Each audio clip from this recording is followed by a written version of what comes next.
नमो नमः मित्राणि। नमस्कार दोस्तों, आज मैं फिर आपका मित्र अनंतमणि त्रिवेदी एक नए पाठ के साथ, एक सुंदर विचारों वाला पाठ के साथ उपस्थित हूँ। आप लगातार संस्कृत वीडियो देख रहे हैं। मैं आपके प्रति अपना आभार व्यक्त करता हूँ और आपसे निवेदन करता हूँ कि भेजे गए हर संस्कृत वीडियो को आप स्वयं देखें, दूसरों को भी देखने और सुनने के लिए प्रेरित करें, लाइक करें, शेयर करें और संस्कृत भाषा के प्रचार प्रसार के साथ संस्कृत ज्ञान प्रवाह में अपना योगदान दें।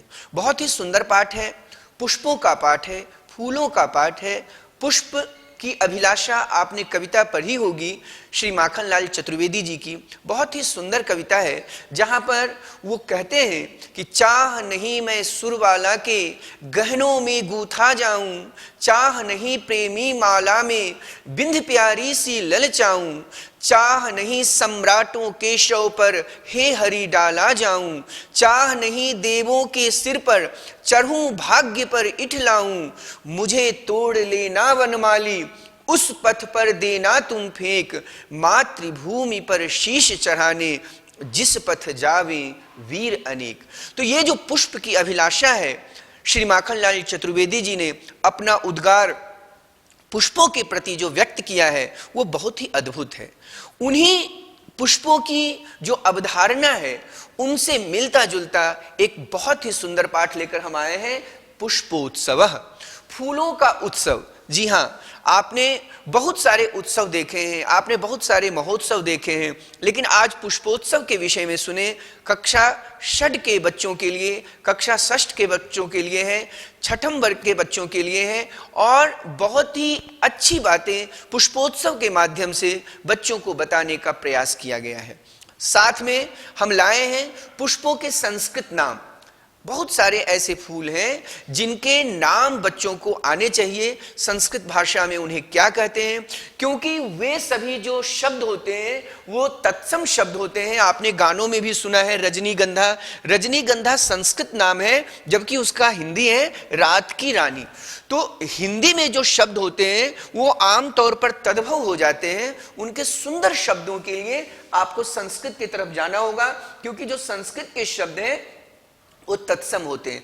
तो पहले मैं संस्कृत में इन पुष्पों के नाम आपको बताऊं, फिर मैं पुष्पोत्सव जो पाठ है उसकी बातें आपको सुनाऊं। तो बहुत ध्यान से आप सब सुने और अपनी संस्कृत पुस्तिका में उसे लिखने का प्रयास करें। आप बच्चे वीडियो सुन करके संस्कृत पुस्तिका में उन शब्दों को लिख सकते हैं। तो सबसे पहले मैं गुलाब के फूल के विषय में आपको बताऊं, पाटल पुष्पम। पाटल पुष्पम गुलाब के फूल को कहते हैं और इसी पाटल से पाटलिपुत्र शब्द बना है। पाटल पुष्पम अर्थात गुलाब का फूल, कर्णिकार पुष्पम कनेर का फूल, जपा पुष्पम गुड़हल का फूल, मल्लिका पुष्पम चमेली का फूल, जिसे हम संस्कृत में मालती भी कहते हैं। मालती और मल्लिका पुष्पम अर्थात चमेली, ठीक है। नील कमलम, इंदीवरम और कुबलयम, इसे हम नील कमल कहते हैं। नील कमल के लिए संस्कृत में बहुत सारे शब्द हैं, लेकिन आप बच्चों के लिए मैं 3 शब्द बता रहा हूं, नील कमलम, इंदीवरम और कुबलयम अर्थात नील कमल। कुमुदम, पुंडरीकम, कल्हारम अर्थात श्वेत कमल। श्वेत कमल, सफेद कमल के लिए संस्कृत में बहुत सारे शब्द हैं, लेकिन मैं 3 शब्द आपको बता रहा हूं। कुमुदम श्वेत कमल अर्थात सफेद कमल, पुंडरीकम श्वेत कमल अर्थात सफेद कमल, कल्हारम श्वेत कमल अर्थात सफेद कलम, कौकनदम, कौकनदम या कोकनदम, कोकनदम अर्थात लाल कमल, कोकनदम बोलते हैं। कोकनदम अर्थात लाल कमल। कुंदम, कुंद, कुंद का फूल, या कुंदिंदु तुषार हार धबला या शुभ्र वस्त्रावृता। आपने सरस्वती की स्तुति में इस पुष्प की चर्चा सुनी है। कुंदम कुंद को बोलते हैं, केतकी केवड़ा को बोलते हैं, गंध पुष्पम गेंदा को बोलते हैं। गेंदा का जो पुष्प है उसे हम गंध पुष्पम कहते हैं, जिनसे औषधियां भी बनती हैं, कई प्रकार की दवाइयां बनती हैं। चंपकः चंपा, यूथिका जूही, मल्लिका बेला बहुत ही महत्वपूर्ण पुष्प है। हिंदी के गानों में इस पुष्प का बहुत सारा प्रयोग होता है। इन शब्दों से बहुत सारे गाने बने हैं, गीत बने हैं। तो मल्लिका बोलते हैं बेला को।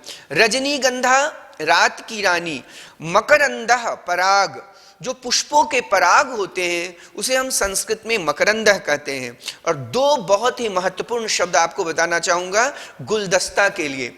आज जितने भी समारोह होते हैं, पार्टियां होती हैं, जन्मोत्सव होता है, विवाह उत्सव होता है, लोग फूलों के गुलदस्ते ले जाते हैं। उसे हम संस्कृत में स्तबकः कहते हैं। स्तबकः और पुष्पगुच्छ, आप सभी बच्चे संस्कृत पुस्तिका में इसे जरूर नोट करें। स्तबकः अर्थात गुलदस्ता और पुष्पगुच्छ अर्थात गुलदस्ता, तो ये दो शब्द हैं। और मकरंदा अर्थात पराग।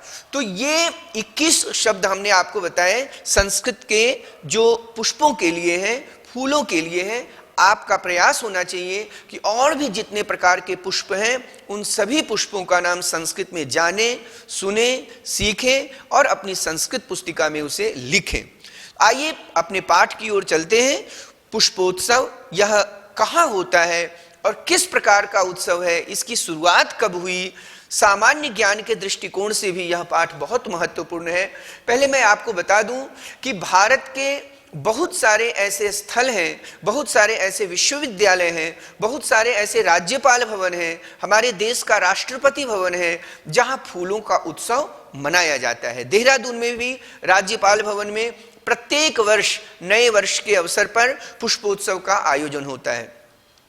बनारस का बहुत ही प्रसिद्ध काशी हिंदू विश्वविद्यालय, महामना का पवित्र मंदिर, वहां पर भी उनके जन्मदिन पर, नए वर्ष पर बहुत सारे पुष्पों की प्रदर्शनियां लगाई जाती हैं। और मालवीय भवन इसके लिए बहुत ही विख्यात है। मित्रों, मालवीय भवन में नव वर्ष पर और महामना के जन्मदिन पर वहां पर पुष्प की प्रदर्शनी लगती है, सदियों से लगती है, बहुत ही ऐतिहासिक है, बहुत ही सुंदर है। हर वर्ग का विद्यार्थी, शिक्षक और कर्मचारी वहां सहभागिता करते हैं। तो देश के कोने कोने में पुष्पों का उत्सव होता है, महोत्सव होता है, क्योंकि पुष्प सबके लिए प्रिय है। देवताओं के लिए भी प्रिय है, इंसानों के लिए भी प्रिय है। और हम सबका प्रयास होना चाहिए कि अपने अपने घरों में ज्यादा से ज्यादा पुष्पों को लगाएं, फूलों के गमले लाएं, क्योंकि उससे आपके घर की भी शोभा बढ़ती है। पुष्प देखने से ही आपके रोग शोक दूर हो जाते हैं। तो हम सबको पुष्प लगाना चाहिए। आइए देखते हैं इस पुष्पोत्सव के माध्यम से लेखक ने बच्चों को क्या कहने का प्रयास किया है। पुष्पोत्सव, फूलों का उत्सव। उत्सव प्रिय भारत देश है। जी हाँ, आप सब जानते हैं कि हमारा भारत देश उत्सव प्रिय है। यहाँ बहुत सारे उत्सव होते हैं, होते ही रहते हैं। ऐसा कोई दिन, ऐसा कोई दिवस नहीं है जिस दिन उत्सव न हो। प्रत्येक दिन कोई ना कोई उत्सव अवश्य होता है। अत्र कुत्रचित शस्योत्सव भवति, कुत्रचित पशुत्सव भवति। कहीं पर शस्योत्सव, बहुत ही सुंदर शब्द है, फसलों का उत्सव। शस्योत्सव अर्थात फसलों का उत्सव, जिसे आप वैशाखी कहते हैं। पशुत्सव अर्थात पशुओं का उत्सव। यानोत्सव अर्थात यान, वाहन, गाड़ियों का उत्सव। तो कई प्रकार के उत्सव हमारे भारत में होते हैं। कुत्रचित धार्मिक उत्सव, कहीं कहीं धार्मिक उत्सव होते हैं। जन्माष्टमी है, रामनवमी है, ईद है, बकरीद है, हर प्रकार के, बुद्ध जयंती है, गुरु पूर्णिमा है, गुरु नानक जयंती है। हर धर्म के लोग, हर संप्रदाय के लोग अपने अपने हिसाब से अपने अपने उत्सवों को मनाते हैं। और भारत के संविधान ने सभी को अपने उत्सव मनाने के अधिकार दिए हैं। एतेषु एव अस्ति अन्यतमः पुष्पोत्सव। इन्हीं में एक अन्यतम बहुत ही सुंदर उत्सव है पुष्पोत्सव, जिसे हम फूलों का उत्सव कहते हैं। और इसका नाम फूलों वालों की सैर रखा गया है। फूल वालों की सैर रखा गया है। उसका नाम, जिसने भी इसका आयोजन किया था, उसका नाम सबसे पहले ऐसा ही रखा था। अयम फूल वालों की सैर इति नामना प्रसिद्ध अस्ति। देहल्याः मेहरौली क्षेत्रे अक्टूबर मासे अस्य आयोजनम भवति। जी हाँ, यह सामान्य ज्ञान के परीक्षाओं में पूछा जाता है प्रश्न। आप सभी बच्चे ध्यान रखें कि दिल्ली में अक्टूबर के महीने में मेहरौली, मेहरौली बहुत ही प्रसिद्ध क्षेत्र है जहाँ कुतुब मीनार है, जहाँ बहुत सारी चीज़ हैं और हमारे धार्मिक और सामाजिक संगठन भी वहाँ बहुत हैं।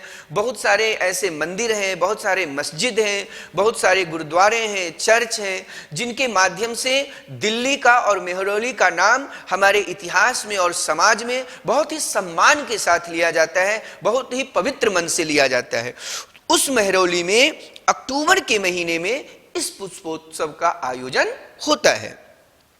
अस्मिन् अवसरे तत्र बहुविधानि पुष्पाणि दृश्यन्ते। देश के कोने कोने से लोग वहां अपने अपने गमलों के साथ पहुंचते हैं और उस पुष्प प्रदर्शनी में, उस महोत्सव में अपनी सहभागिता करते हैं। परम प्रमुखम आकर्षणम तु अस्ति पुष्प निर्मितानि व्यजनानि। लेकिन जो प्रमुख आकर्षण है वो है फूलों का बना हुआ पंखा, हाथों से। आपने गांव में देखा होगा, अब भी इस्तेमाल होता है, अब थोड़ा कम होता है क्योंकि हर जगह विद्युत व्यंजन पहुंच चुके हैं। विद्युत व्यंजन अर्थात बिजली से चलने वाले पंखे। लेकिन अभी भी गांव में जो दादी हैं, जो नानी हैं, वो हाथों से पंखे का इस्तेमाल करती हैं। इस महोत्सव में जो पुष्पकार हैं, जो हमारे माली भैया हैं, वो फूलों से पंखे को बनाते हैं, हाथ वाला पंखा। यद्यपि उससे हवा का इस्तेमाल नहीं किया जाता है, उसे डुलाया नहीं जाता है क्योंकि फूल बिखर सकते हैं, गिर सकते हैं, लेकिन लोग पंखे बनाते हैं और प्रदर्शनी में रखते हैं। यह इस महोत्सव की एक बहुत महत्वपूर्ण विशेषता है। जनाः एतानि पुष्प व्यजनानि योग माया मंदिरे बख्तियार काकी इत्यस्य समाधि स्थले च अर्पयन्ति। वहां की परंपरा है कि एक योग माया मंदिर है और एक बख्तियार काकी का समाधि स्थल है। दोनों जगह पुष्प से बने हुए पंखे को लोग चढ़ाते हैं, अर्पित करते हैं। यह वहां की परंपरा है। केचन पाटल पुष्पैः निर्मितानि, केचन कर्णिकार पुष्पैः, अन्ये जपा कुसुमैः, अपरे मल्लिका पुष्पैः, इतरे च गेंदा पुष्पैः निर्मितानि व्यजनानि नयन्ति। बहुत सारे लोग गुलाब के फूलों से बने हुए पंखे, बहुत सारे लोग कनेर के फूलों से बने हुए, बहुत सारे लोग गुड़हल के फूलों से, बहुत सारे लोग चमेली के फूलों से, बहुत सारे लोग गेंदे के फूलों से बने हुए विभिन्न प्रकार के जो पुष्प हैं, उन पुष्पों से बने हुए पंखे को खरीदते हैं और योग माया मंदिर में और बख्तियार काकी का जो समाधि स्थल है वहां पर जाकर वो अर्पित करते हैं, चढ़ाते हैं। बहुत ही अद्भुत दृश्य होता है। अयम उत्सव दिवसत्रयम यावत प्रचलति। यह जो उत्सव है, यह जो महोत्सव है, यह 3 दिनों का चलता है। 3 दिन का यह महोत्सव है। एतेषु दिवसेषु पतंगानाम उड्डयनम, विविधाः क्रीडाः, मल्लयुद्धम चापि प्रचलति।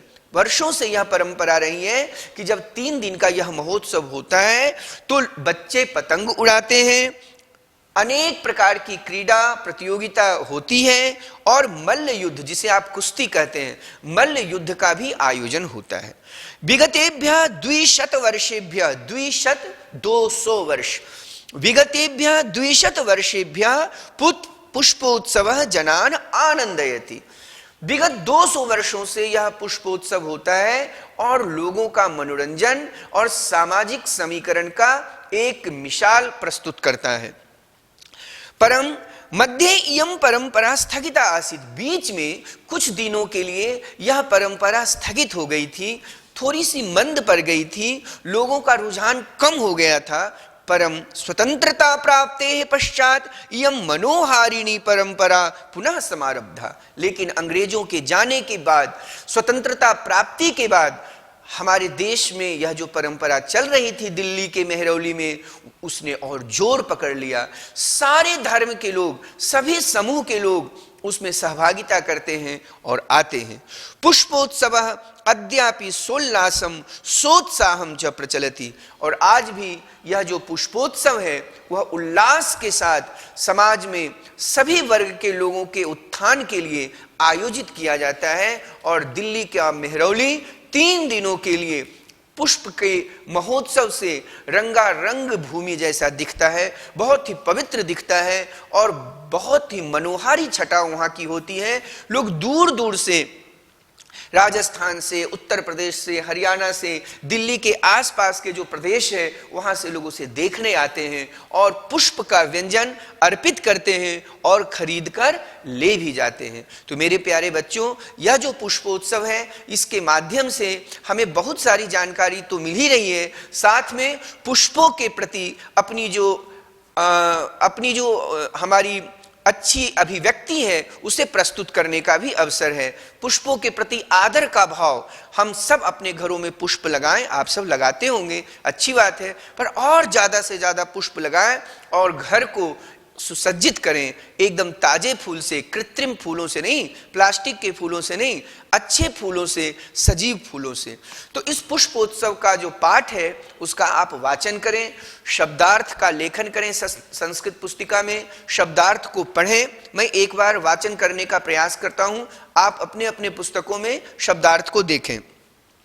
उत्सव प्रियः, उत्सवों का प्रेमी, कुत्रचित कहीं पर, शस्योत्सवः, फसलों का उत्सव, पशुत्सवः, पशुओं का उत्सव, यानोत्सवः, गाड़ियों का उत्सव, अन्यतमः, कई में से एक, पुष्पोत्सवः, फूलों का उत्सव, इति नामना, इस नाम से, अवसरे, अवसर पर, पुष्प निर्मितानि, फूलों से बने हुए, व्यजनानि, पंखे, पुष्प व्यजनानि, फूलों के पंखे, समाधि स्थले, दरगाह, अर्पयन्ति, अर्पित करते हैं, पाटल पुष्पैः, गुलाब के फूलों से, तृतीया बहुवचन, कर्णिकार पुष्पैः, कनेर के फूलों से, तृतीया बहुवचन। आपको मैंने बता रखा है कि संस्कृत में 7 विभक्तियां होती हैं, प्रथमा, द्वितीया, तृतीया, चतुर्थी, पंचमी, षष्ठी और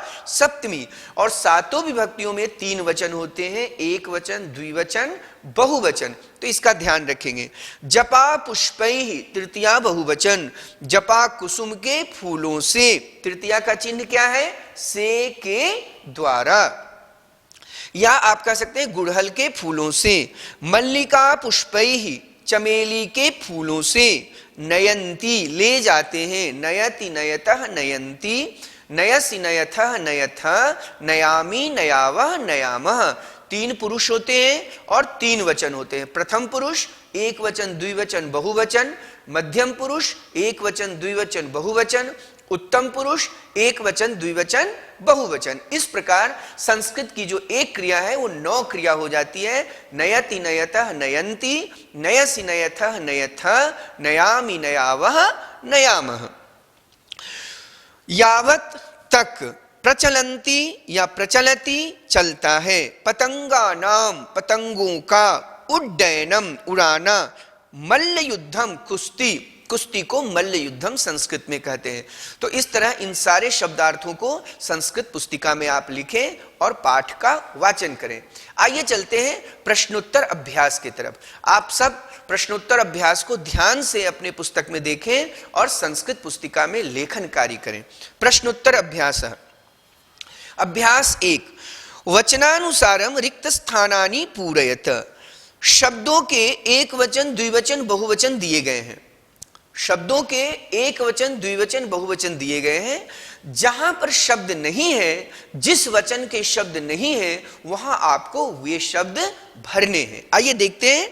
मंदिरे मंदिरयोः मंदिरेषु, अवसरे अवसरयोः अवसरेषु, स्थले स्थलयोः स्थलेषु, दिवसे दिवसयोः दिवसेषु, क्षेत्रे क्षेत्रयोः क्षेत्रेषु, व्यजने व्यजनयोः व्यजनेषु, पुष्पे पुष्पयोः पुष्पेषु। मित्रों, सभी सप्तमी विभक्ति के एक वचन, द्विवचन, बहुवचन के शब्द दिए गए हैं। सप्तमी का चिन्ह होता है में और पर। बालके बालकयोः बालकेषु, विद्यालये विद्यालयोः विद्यालयेषु। आप इस प्रकार के अन्य शब्दों का भी अभ्यास करने का आदत डालें। तो सभी सप्तमी विभक्ति के शब्द हैं, एक वचन में है, द्विवचन में है और बहुवचन में है। आइए अभ्यास संख्या 2 देखते हैं। कोष्ठकेषु प्रदत्त शब्देषु समुचितं पदं चित्वा रिक्त स्थानानि पूरयत। यहां पर एक वाक्य है, वाक्य में आपको एक शब्द सही भरना है। दो शब्द दिए गए हैं, मैं आपका सहयोग करने का प्रयास करता हूं। भारते बहवः उत्सवाः भवन्ति, आपको भारते भरना है, भारते अर्थात भारत में। भारते बहवः उत्सवाः भवन्ति, भारत में बहुत सारे उत्सव होते हैं। सरोवरे मीनाः वसन्ति, सरोवर में मछलियां रहती हैं। जनाः मंदिरे पुष्पाणि अर्पयन्ति, लोग मंदिर में फूल अर्पित करते हैं। खगाः नीडेषु निवसन्ति, पक्षी घोंसले में रहते हैं।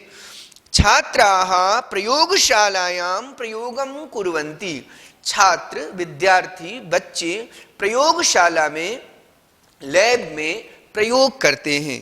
उद्याने पुष्पाणि विकसन्ति, उद्यान में फूल खिलते हैं, पुष्प खिलते हैं। अभ्यास संख्या तृतीय, अधोलिखितानि पदानि आधृत्य सार्थकानि वाक्यानि रचयत। दो शब्द और एक क्रिया यहां पर दी गई है, एक क्रिया के साथ दो शब्दों को मिलाते हुए एक वाक्य बनाना है। आइए देखते हैं। वानराः वृक्षेषु उत्पतन्ति, बंदर पेड़ों पर कूदते हैं। सिंहाः उद्याने गर्जन्ति, शेर जंगल में गरजते हैं। मयूराः वनेषु नृत्यन्ति, मोर जंगल में नाचते हैं। मत्स्याः जले कूर्दन्ति, मछलियां जल में कूदती हैं। आप वानराः के साथ भी कूर्दन्ति कर सकते हैं और मत्स्याः के साथ भी उत्पतन्ति कर सकते हैं, यह आपकी इच्छा पर है।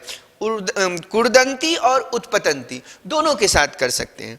खगाः आकाशे उत्पतन्ति, मत्स्याः तरन्ति, आप मत्स्याः जले तरन्ति भी कर सकते हैं, मछलियां पानी में तैरती हैं। तो एक बार आप ध्यान रखें कि मत्स्याः जले तरन्ति, खगाः आकाशे उत्पतन्ति। आप किसी भी क्रिया का प्रयोग किसी भी शब्द के साथ करेंगे तो सही होगा, लेकिन आपको यह ध्यान रखना है कि उन क्रियाओं का प्रयोग शब्दों के साथ बेहतर हो, सही हो और वाक्य में बनाते समय उसका एक अर्थ निकलता हो, इतना ध्यान रखेंगे। अभ्यास संख्या चतुर्थ, प्रश्नानाम उत्तराणि लिखत, प्रश्नों के उत्तर लिखने हैं। जनाः पुष्प व्यजनानि कुत्र अर्पयन्ति, मैं हिंदी के साथ आपको बता रहा हूं कि लोग फूलों को कहां अर्पित करते हैं। आपका उत्तर होगा जनाः एतानि पुष्प व्यजनानि योग माया मंदिरे वक्त्यारकाकी इत्यस्य समाधि स्थले च अर्पयन्ति। प्रश्नों के उत्तर आपके पाठ में दिए हुए हैं, आप जब पाठ का वाचन करेंगे तो आपको प्रश्नों के उत्तर दिख जाएंगे। ख, अभ्यास संख्या चतुर्थ ख, पुष्पोत्सवस्य आयोजनम कदा भवति, पुष्पोत्सव का आयोजन कब होता है। देहल्याः मेहरौली क्षेत्रे अक्टूबर मासे अस्य आयोजनम भवति, दिल्ली के मेहरौली क्षेत्र में अक्टूबर के महीने में इसका आयोजन होता है। तो आप ध्यान रखें कि और याद रखें कि दिल्ली के मेहरौली क्षेत्र में अक्टूबर महीने में इसका आयोजन होता है। ग, अस्माकं भारत देशः कीदृशः अस्ति, हमारा भारत देश कैसा है। आपका उत्तर होगा उत्सव प्रियः भारत देशः, हमारा जो भारत देश है यह उत्सव प्रिय देश है, यहाँ बहुत सारे उत्सव और महोत्सव होते रहते हैं। घ, पुष्पोत्सवः केन नामना प्रसिद्धः अस्ति, जो पुष्पोत्सव है यह किस नाम से प्रसिद्ध है। अयम फूल वालों की सैर, यह नाम है हिंदी में, अयम फूल वालों की सैर इति नामना प्रसिद्धः अस्ति। और अंग, मेहरौली क्षेत्रे कस्याः मंदिरम कस्य समाधि स्थलंच अस्ति, मेहरौली में किसका मंदिर है और किसकी समाधि है। तो आपका उत्तर होगा योग माया मंदिरम वक्त्यारकाकी इत्यस्य समाधि स्थलम च अस्ति। संस्कृत में च और के लिए होता है जो वाक्यों के अंत में लगता है।